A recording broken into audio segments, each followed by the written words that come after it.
These are the people, the most fertile source of information during the course of any investigation. In police work, they are usually typed as complainant, witness, informant, subject, or suspect. But as human beings, they almost defy classification. Many factors make one person different from another.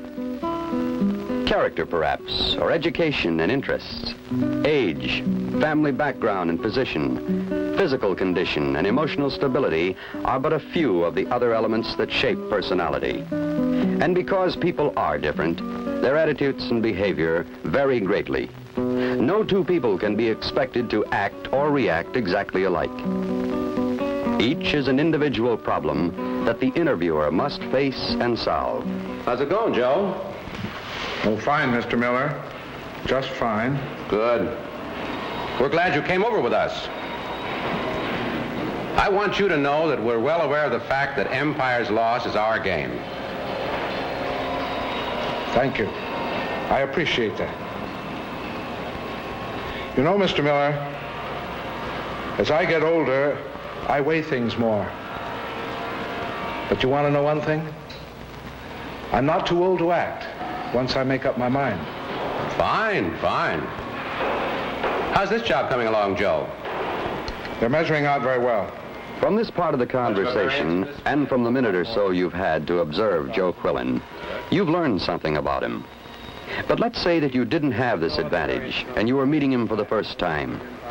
How would you size him up? What conclusions would you reach as to his type? What methods would you employ which might encourage him to cooperate with you in your investigation? Interviewing is the most frequently used, the most important information gathering technique available to the law enforcement officer in investigations. The successful solution of a criminal case depends more often on the completeness and accuracy of information gained in this way than through any other means. But interviewing is not an exact science. So we can't say, here is the formula, apply it, and you'll get the facts you seek. However, there are guidelines. Follow them conscientiously, and you'll enhance your chance of success. First of all, know your case thoroughly and what data you need to complete the picture. Whenever possible, ascertain the background of the person you're going to interview, his education, reputation, criminal record, and the like. In the process, don't overlook common sources of information. The city directory is an example. Here you'll probably find name, address, occupation, employer, wife's name, and her employer. During the course of your conversation with an interviewee, you might find an occasion to slip in a revealing fact or two. He might then assume that you know more than you actually do. If it will help, write down reminders and points you want to cover. This could give you a decided advantage. An interview is a conversation with a purpose, so prepare yourself in any way you can to accomplish it. When the moment has come for a face-to-face meeting, you must rely on your knowledge of human nature and be guided by whatever you encounter. Your first consideration is your introduction. The person you're going to interview has the right to know to whom he is speaking. This includes, as a general rule, knowledge of your official position. Good afternoon, sir. Mr. Quillen? Yes. What can I do for you? Mr. Quillen, my name is George Booth. I'm a special agent of the FBI. Well, you want me? Well, only in a matter of speaking, Mr. Quillen. I think you may be able to help me in a matter we're investigating. I guess that did sound sort of funny, didn't it? Come in, Mr. Booth. Come in. Thank you. The introduction is important in establishing a favorable climate for a productive interview. People who feel well disposed to you are more apt to tell you things willingly. Develop an atmosphere of mutual respect, trust, and friendliness. Avoid any words or actions which might have a tendency to frighten, embarrass, or ridicule the person to be interviewed. When you've established an easy, relaxed atmosphere, state the purpose of your inquiry without volunteering information unnecessarily. Well, I agree. I think she does. Well, Mr. Quillen, I wanted to ask you about a subject on which I know you're well qualified to speak. You were employed at the Empire Manufacturing Company until about a month ago, weren't you? Yes, I was. But I quit. Do you mind telling me why you left? I got a line on a better job. Tell me, Mr. Quillen, did your leaving have anything to do with a change in quality of Empire's production standards on the parts they were making under government contract? No. Not exactly. Oh? As a matter of fact, I thought that was why you left. I'm investigating an alleged fraud in connection with those machine parts. And Charlie Sontag told me that you had quit because you wanted no part of that kind of cheating. We'd better stop the interview right here. Agent Booth has made an error. He has revealed information he should not have revealed. And Joe Quillen's reaction could have an adverse effect on the interview. Joe Quillen might very well say to himself, I'd better watch what I say. If this fellow goes around telling people what Charlie Sontag said, he'll probably repeat what I tell him. Let's back up a bit and do that part over. More artfully this time. Tell me, Mr. Quillen, did your leaving have anything to do with a change in quality of Empire's production standards on the parts they were making under government contract? No. Not exactly.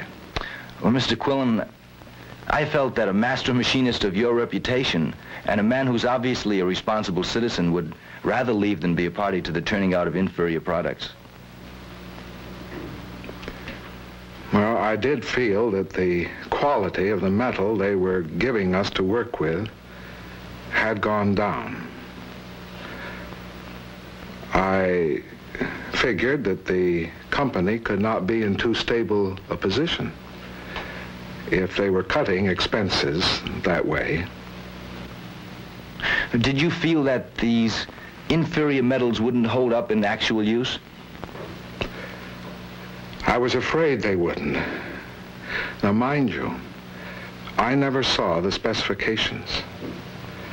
But I doubt that the government would permit that kind of metal for a part that would be subject to so much strain.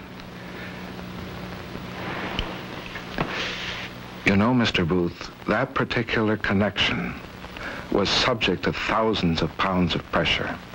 Now progress is being made. Mr. Booth is apparently about to get the information he seeks from Mr. Quillen. So let's leave it at that.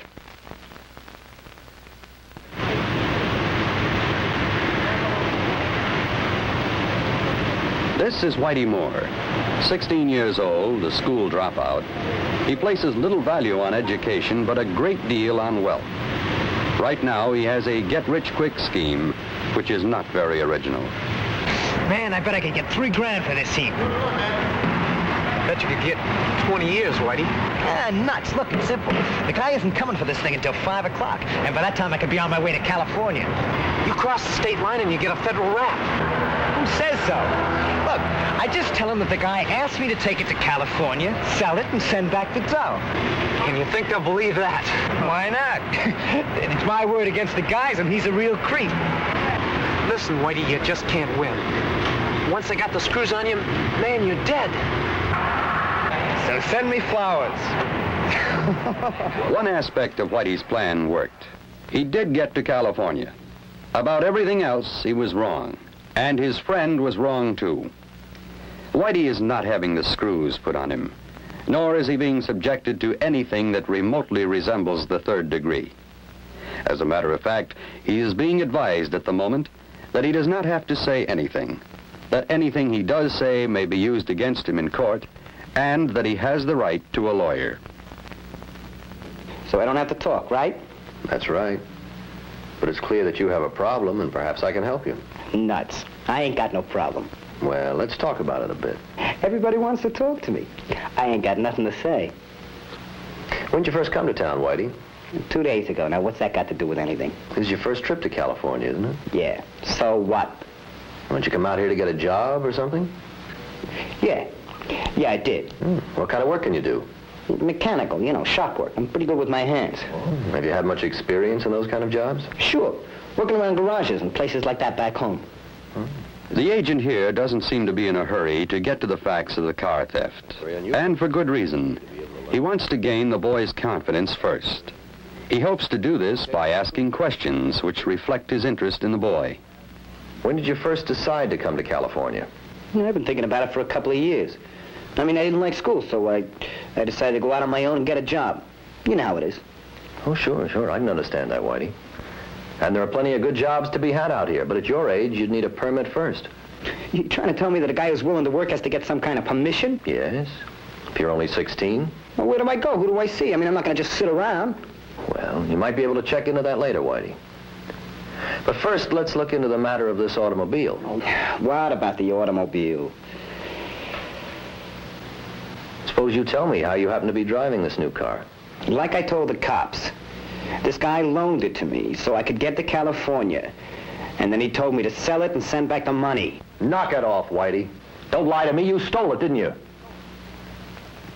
With that harsh demand for the truth, the interviewer stepped out of character. An overly aggressive, threatening attitude can only result in resentment and resistance. The interviewer, who is firm but fair, friendly and interested, methodical and thorough, will get further. All right, Whitey is sticking to his story. Let's see how the interviewer goes about breaking it down. Now, just a minute, Whitey. When you say he loaned it to you, I think you mean you got it from the car wash where he was having it washed. Now, isn't that the way it was? You know about that? Yes, I know. Have you ever taken any other cars? No, and I didn't steal this one either. Well, Whitey, let's put it this way. You wanted to come to California. That's understandable. You didn't have enough money to come by bus or train. Probably you thought of hitchhiking. But you decided to take the car instead. Now, let's say you took it without permission. That's where you made a mistake, didn't you? Well, I was going to send him the money. Oh, Whitey, now you know you couldn't have sold that car. What do they do to you? I mean, how many years do you get for stealing cars? 20? That's up to the judge.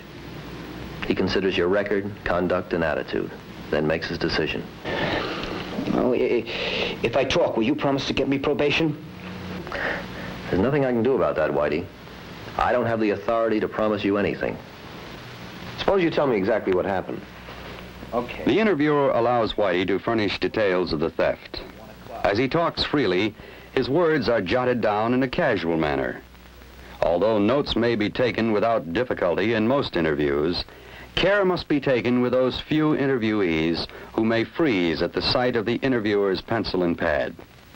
In such cases, note-taking at the time of the interview may be dispensed with and postponed to the earliest possible moment.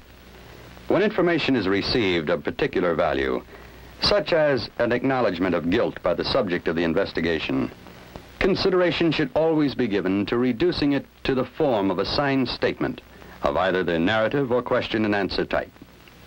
This will give the subject the opportunity to review what he has orally stated and acknowledged it to be true, complete, and correct by his signature or in some other way.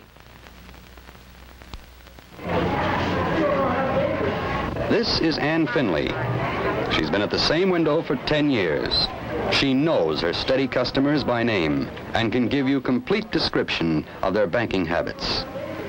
In a few seconds, she'll have something else to remember. In a month, Ann. I'll be looking for you, Mrs. Gilchrist. Yes, sir. Lady, I've got a gun. Don't say anything and don't push any buttons. Take it easy. You're doing just fine now. Pick up all your bills and put them inside the bag.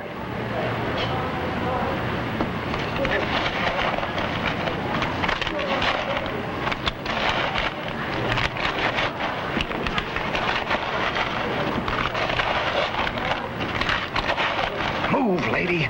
Move!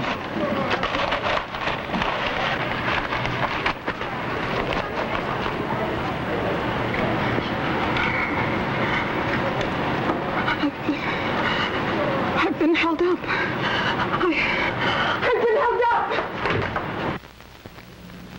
Since memory is short, it's basic that you conduct interviews with witnesses, suspects, and subjects as soon as possible after the act in question. Passing time not only dulls the memory, but it allows a person's imagination to exert its influence. And two, in the interval, a person's own account of what happened might be colored by what he hears from others. First, give the person a chance to tell the story in his own words. Don't interrupt unless it's absolutely necessary for purposes of clarification. During the question period which follows, have a reason for every question you ask. Observe the physical reactions of interviewees. Listen carefully and evaluate his answers critically. If his answers contain unusual words, slang terms, or are evasive, clarify what is meant by further questioning. In short, keep probing. Mrs. Finley, when did you first observe this robber? When he was behind Mrs. Gilchrist. How old was he? Oh, he wasn't old. Let me think. 25, 30. How tall was he? He didn't look tall. Somewhere around my height, I think. I'm 5'6". No, he wasn't tall at all. What was he wearing? Wearing? What was he wearing? Oh, my goodness. Was he wearing a brown sport coat and dark brown pants? Up until this point, the interviewer has phrased his questions properly. But this last was a leading question. Many people will accept the suggestion without reflecting and answering from their own memory. You must be particularly careful when dealing with people who are in a state of excitement. They may be grateful for the opportunity to echo the words you put in their mouths. In this instance, it would be better to handle a lapse of memory this way. It's all right, Mrs. Finley. I realize it's very difficult to recall everything when something like this has happened. Oh, yes, it is. It really is. But I'm all right now. Honest, I am. Good. Now, about what he was wearing. Did I mention the cap? No, you didn't. Well, it was a tan cap. And he had on a blue jacket. And his shirt was white, open at the collar. That's all I could see of him. Good. Now, You know, when you just asked me about him, all I could see was a blur, and then suddenly I remembered noticing him standing behind Mrs. Gilchrist. in your opinion, Mrs. Finley, what kind of work did he follow? Some kind of outdoor work, I'd say. Construction work. His hands, you know, they looked very rough looking. What did he say to you? Well, he said he had a gun. And then he shoved a bag across the counter, and he told me to take out my bills and fill it. I tell you, I almost fainted.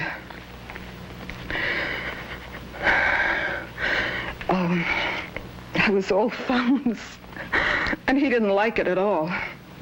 Good heavens, I was trying to hurry. Did you see the gun? He didn't swear at you or threaten you with any bodily harm if you wouldn't comply with his instructions? The interviewer here, anxious perhaps to fill in the gaps in Anne Finley's story, has not only asked a leading question, but a compound question as well. Compound questions are ambiguous.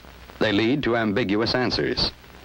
If Anne answers yes, having in mind only one part of the question, the interviewer may assume that she is assenting to the entire question. It is far better to ask one thing at a time and frame your questions in a positive way. This way.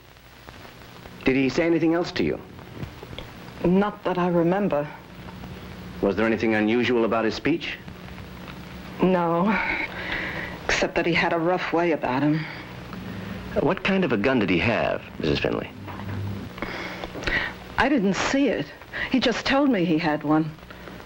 Well, now, after he left your window, did you see anybody else join him? I didn't see anything. I just about collapsed.